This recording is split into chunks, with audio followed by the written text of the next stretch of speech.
Hello and welcome to AFRICUNIA Television News Updates, bringing you updates from the African scene, the foreign scene and world of sport. I'm Deborah, Ezeh, and many thanks for joining me. We begin from the African scene in Libya. Libya found itself with two prime ministers on Thursday after its parliament voted a rival to replace the existing unity government chief, Abdul Hamid Damiba.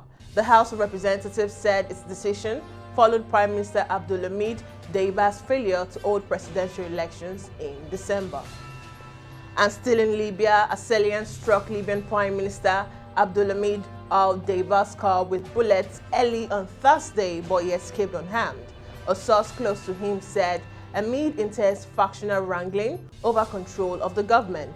The source also said the incident happened as Damiba was returning home, describing it as a clear assassination attempt, but the attackers fled and the incident has been referred for investigation.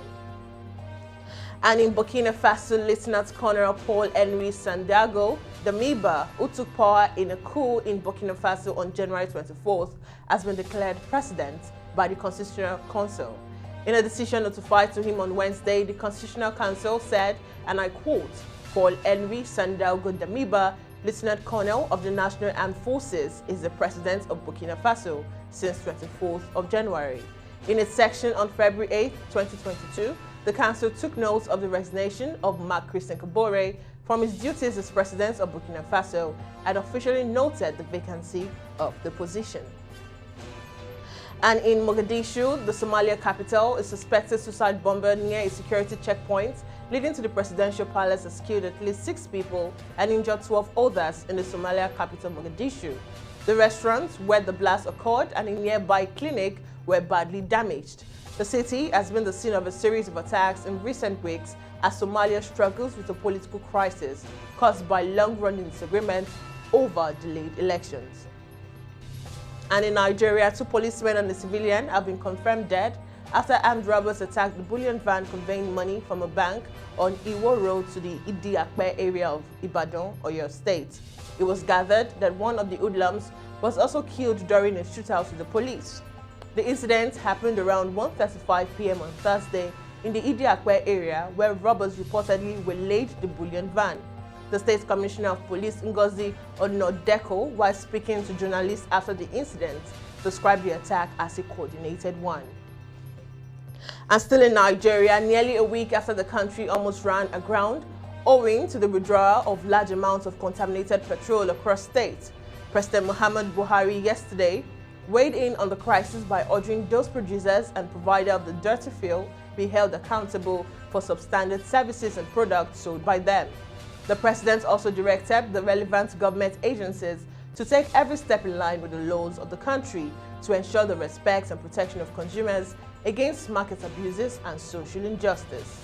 And now on to the foreign scene. The United States, Australia, Japan and India on Friday pledged to deepen cooperation to ensure the Indo-Pacific region was free of coercion, a thinly veiled swipe at China's growing economy and military expansion, as their top diplomats convened to also tackle climate change, COVID and other threats. Foreign ministers of the Quad, the informal grouping of the 4 countries, vowed to work on humanitarian relief, terrorism, cyber and maritime security, and global supply chains challenges. And still on the foreign scene, Tonga and China held the signing ceremony on Friday for construction equipment that will be used to build infrastructure in the tsunami-hit Pacific island, a day before the top U.S. diplomats arrived in the region to discuss development aid. Tonga is in lockdown as it experiences its first COVID-19 outbreak, which has grown to 66 cases.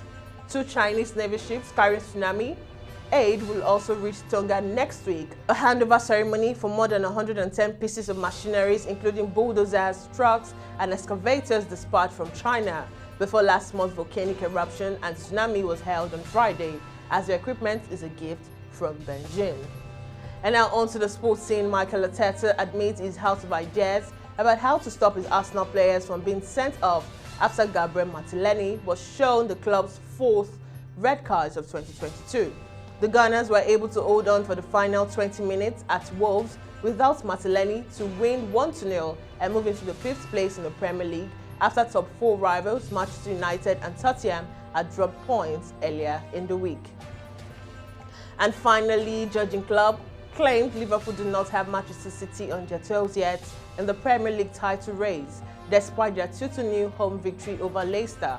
It was a largely routine win for Liverpool at Anfield, thanks to goals in either half from man of the match Diogo Jota, whose performance was praised by Klopp, along with that of new signing Luis Diaz. The victory sees Liverpool go 9 points behind Pep Guardiola's side at the top of the Premier League while having a game in hand. But Klopp does not think the gap is enough to trouble the reigning champions. And now that's all we can take on news update today. To stay connected and up to date with our news and other programs bulletin, follow all our social media platforms on Jointum, Pangram, Instagram and Facebook respectively. You can download the Jointum app from your Google Play Store and the App Store. Also visit our website on www.africunia.tv. Once again, I am Deborah Ezeh. Have a beautiful weekend.